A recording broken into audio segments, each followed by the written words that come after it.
How to prepare for Passover.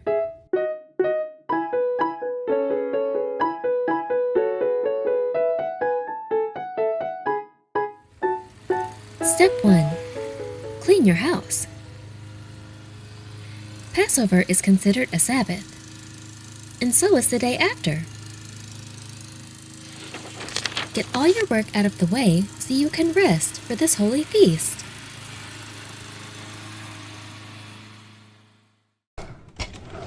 Step 2. Remove all leaven from your home. Immediately after Passover, we have the Feast of Unleavened Bread. For this 6-day feast, we must remove all leaven and products containing leaven from our homes. Leaven is anything that would cause bread to rise when baked. So, if you have any yeast, baking soda, baking powder, normal bread, cookies, etc., make sure you eat them or throw them out before Passover. Step 3. Prepare your meal. The Passover meal should ideally consist of unleavened bread, which again means bread with no additives to make it rise when baked, bitter herbs. Some suggestions are kale, arugula, or leafy green lettuce, lamb or goat meat roasted over fire and not soaked with liquid in any way.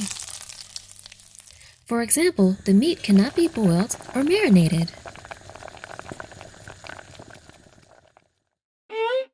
And wine, or grape juice for children. Some additional things to note here are to make sure that your wine and or grape juice are vegan, to ensure that they haven't been processed with animal products, which could include byproducts from swine.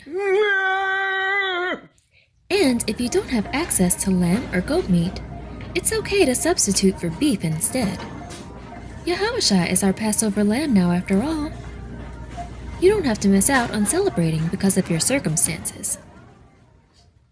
Whatever you're eating, in the spirit of Passover, be sure to make enough for one meal only, and discard any leftovers, as this is how the traditional Passover meal was eaten.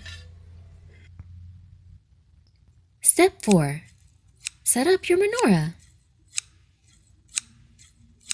A menorah is a holy vessel of Yahweh. It's always a good practice to light your menorah during the Most High's holy days, especially during his feasts.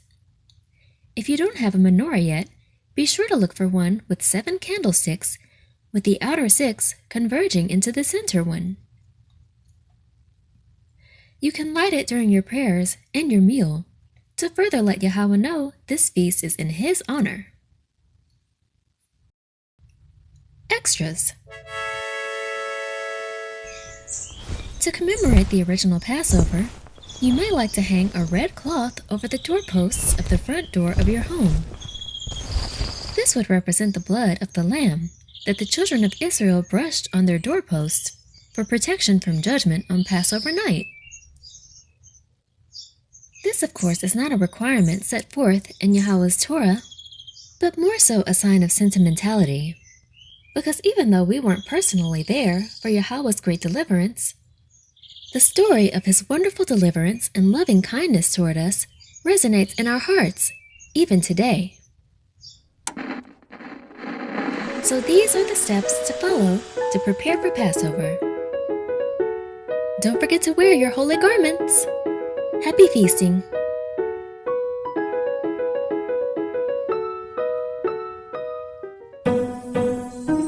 Ooh yeah.